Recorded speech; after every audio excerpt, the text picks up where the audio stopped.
Hello, আজকে কথা বলবো হচ্ছে রিয়েক্ট কম্পোনেন্ট নিয়ে। তো রিয়েক্ট কম্পোনেন্ট হলো এমন একটা ব্যবহারযোগ্য ইউআই যা আলাদা করে তৈরি করা থাকে, যা আমরা বারবার ব্যবহার করতে পারি। মানে আমাদের যেখানে খুশি যে কোনো একটা পেজে আমরা ইউজ করতে পারি।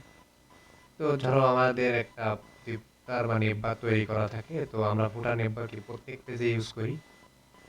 তো এটা নেটবার একটা আলাদা কম্পোনেন্ট, ফুটার একটা আলাদা কম্পোনেন্ট। তো এটা হচ্ছে আমরা কি করি যে ধরো হোম পেজে রিলোড করি, হোম পেজে আমাদের নেটওয়ার্কগুলো দেখে, এরপরে কি অ্যাবাউট পেজে। তো এই ধরনের একটা হচ্ছে ছোটখাটো আর কি ডিজাইন আজকে দেখাবো এবং কম্পোনেন্ট সম্পর্কে আমরা ধারণা নেব। তো আমি অ্যাপ ডট জেএস এ গত ভিডিওতে যে পর্যন্ত রাখছিলাম, এখানে একটা নেটওয়ার্ক লোড করছিলাম দেখাইছিলাম, একটা কম্পোনেন্ট লোড করছিলাম দেখাইছিলাম। তো এখন হচ্ছে আমরা আজকে আমি ছোট ছোট ডিজাইন করে রাখছি ভিডিও শর্ট করার জন্য। তো এখানে একটা নেটওয়ার্ক ডিজাইন করে রাখছি আর একটা ফুটার ডিজাইন করে রাখছি। তো নেটবার একদম সিম্পল, এখানে এল এর ভিতরে এ ট্যাগ দিয়ে আজ একটা হচ্ছে হোম, অ্যাবাউট আর সার্ভিস এবং কন্ট্যাক্ট এই কয়টা লিঙ্ক করে রাখছি এবং হচ্ছে ছোট হালকা পাতলা একটা স্টাইল করছি এখানে। সেম ফুটারেও হচ্ছে হালকা পাতলা একটা স্টাইল করছি আর জাস্ট একটা লাইন এই টাইপের এখানে করে রাখছি। তো এতটুকু হচ্ছে স্টাইল করে রাখছি। এটা যদি আমরা অ্যাপে লোড করি, দেখো দুইটা কম্পোনেন্ট আমরা অ্যাপে লোড করতে পারবো, করলে আমাদের একটা পেজ ডিজাইন হবে, সুন্দর একটা পেজ ডিজাইন। তো লোড করার সিস্টেম হচ্ছে কি, আমরা যদি এখানে নেট বার ইম্পোর্ট করি,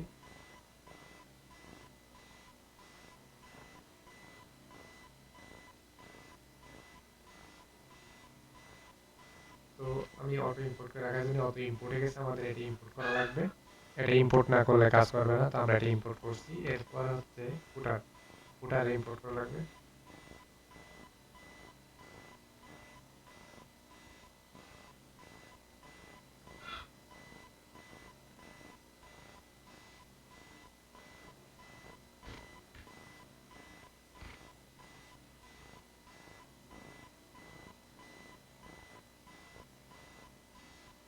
তো এটা অটোমেটিক ইম্পোর্ট হচ্ছে না।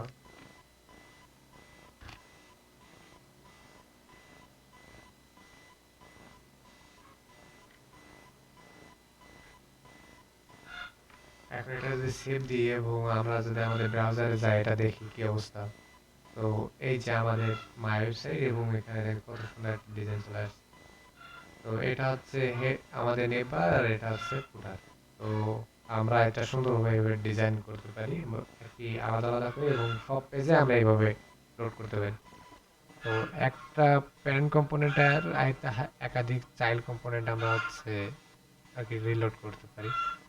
তো এটাই ছিল হচ্ছে কম্পোনেন্ট নিয়ে। এর পরবর্তী ভিডিও আমরা দেখবো হচ্ছে পপস নিয়ে, রিয়েক্টের আরেকটি ফাংশনাল কম্পোনেন্ট, সেটা হচ্ছে পপস। পপস নিয়ে দেখবো এর পরের ভিডিওতে আমরা। তো এই ভিডিও এই পর্যন্ত।